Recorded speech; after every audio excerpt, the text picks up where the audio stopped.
Shalom, puji nama Tuhan. Saya sangat senang kembali menyapa Bapak, Ibu, Saudara kasih Tuhan, sahabat Facebook dan juga yang mendengar melalui YouTube. Kita kembali bertemu dalam program Renungan Pengajaran Kataros Ministry. Salam dalam kasih Kristus Yesus Tuhan kita. Biarlah kiranya segala kemuliaan, pujian, penghormatan bagi Tuhan Yesus, Allah Tuhan kita yang hidup. Pada kesempatan ini kembali akan melanjutkan topik yang sudah disampaikan di 2 season sebelumnya, yaitu tentang Allah Tritunggal atau pandangan Alkitab tentang Allah Tritunggal. Di season yang ketiga ini saya akan menjelaskan lebih luas lagi pandangan Alkitab tentang Allah Tritunggal. Sekali lagi saya mengatakan bahwa jangan kita mau menemukan etimologi atau istilah Tritunggal dalam Alkitab. Itu tentu tidak ada. Secara etimologi atau istilah tidak ada. Tetapi secara esensi itu Alkitab sangat jelas ya, menjabarkan, membuktikan keberadaan Allah di dalam Tritunggal atau di dalam Trinitas, yaitu Bapa dan Anak dan Roh Kudus. Nah, saya akan menyampaikan ada 5 argumentasi teologis tentang keberadaan Allah dalam Trinitas atau dalam Tritunggal, yang sebelumnya sudah dijelaskan dengan membaca firman Tuhan dari Kejadian 1 ayat 26. Saya sudah jelaskan, yaitu tentang ajakan untuk menciptakan langit dan bumi dan segala isinya. Kata, marilah kita. Nah, hari ini kita akan lanjutkan bersama-sama lebih luas lagi supaya kita bisa lebih mengerti, memahami. Ini tujuan untuk meneguhkan keyakinan iman kita akan keberadaan dari Tritunggal atau Trinitas. Yang pertama, ketiga pribadi itu masing-masing adalah setara. Bapa, Anak, dan Roh Kudus adalah setara. Kesetaraan dari 3 pribadi Allah Bapa, Anak, dan Roh Kudus itu dinyatakan dengan menggunakan kata kerja bahasa Ibrani, yaitu naase. Naase artinya baiklah kita mencipta. Nah, Kejadian 1:26 yang sudah kita baca di sebelumnya. Nah, secara gramatikal partikel nah itu ya terdapat di awal kata kalimat marilah kita. Nah, ini membuktikan bahwa kalimat itu adalah suatu jenis kalimat kohoratif, yaitu kalimat ajakan kepada orang pertama tunggal dan juga jamak. Nah, dalam konteks partikel na, yang dimaksud merupakan kata ganti orang pertama jamak. Jadi fakta ini diperkuat dengan terjemahan Septuaginta dari kata naaseh, yaitu poisomen atau poisomen, dengan terjemahan dari Septuaginta dari kata akhiran dari kata somen. Dalam kata ini merupakan kata ganti bentuk oris, orang pertama jamak. Sehingga kata poisomen juga diterjemahkan dengan kata les amait, artinya baiklah kita mencipta. Baiklah kita mencipta. Nah, secara alkitabiah kalimat kohortatif dalam konteks ayat tersebut hanya menunjuk kepada 3 pribadi yang setara sebagai Allah, yaitu Bapa, Anak, dan Roh Kudus. Karena itu Yesus menyatakan bahwa Bapa adalah Allah. Nanti silakan dibaca di Yohanes 1:18. Bahkan Kristus sendiri pun telah menegaskan bahwa Ia sendiri adalah Allah yang setara dengan Bapa. Nah, silakan nanti dibaca di Filipi 2 ayat 6. Filipi 2 ayat 6. Nah, demikian juga Roh Kudus adalah Allah yang setara dengan Bapa dan Anak.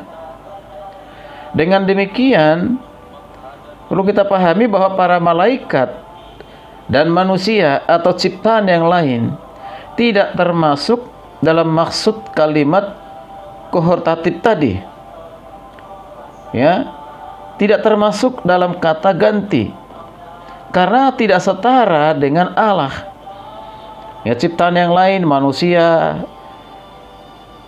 dan juga malaikat itu tidak setara dengan Allah. Jadi siapa yang setara dengan Allah? Yaitu Anak dan Roh Kudus. Nah ini yang kita perhatikan. Maka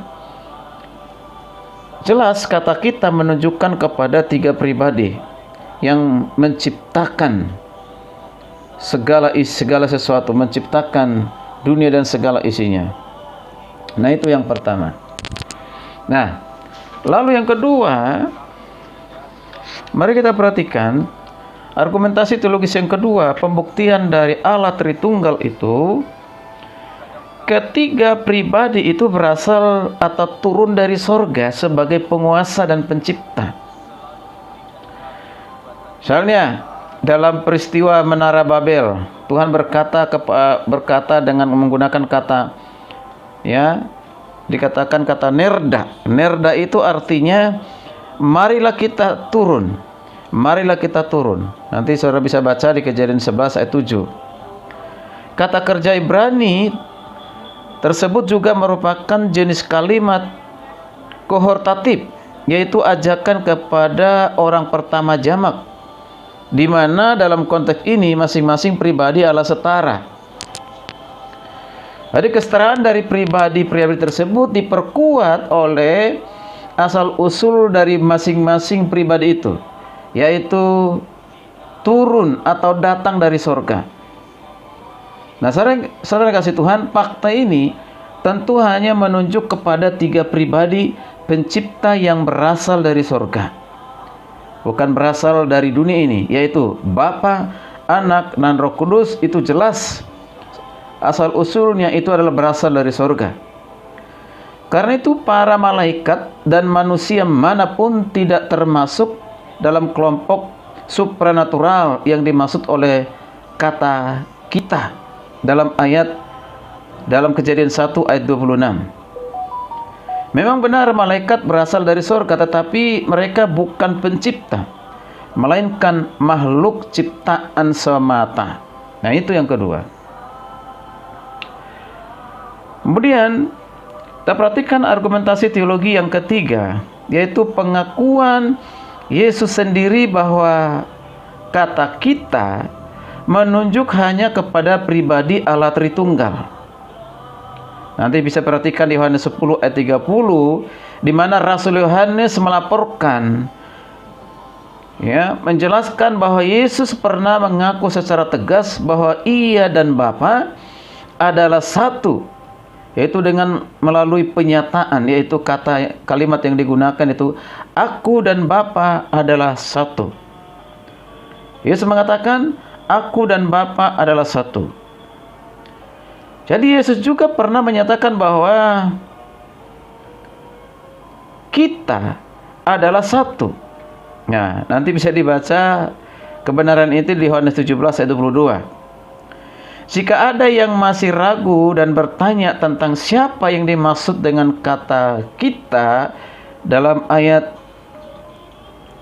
atau dalam kitab Yohanes 17 ayat 22, Yohanes 10 ayat 30, Kejadian 1 ayat 26.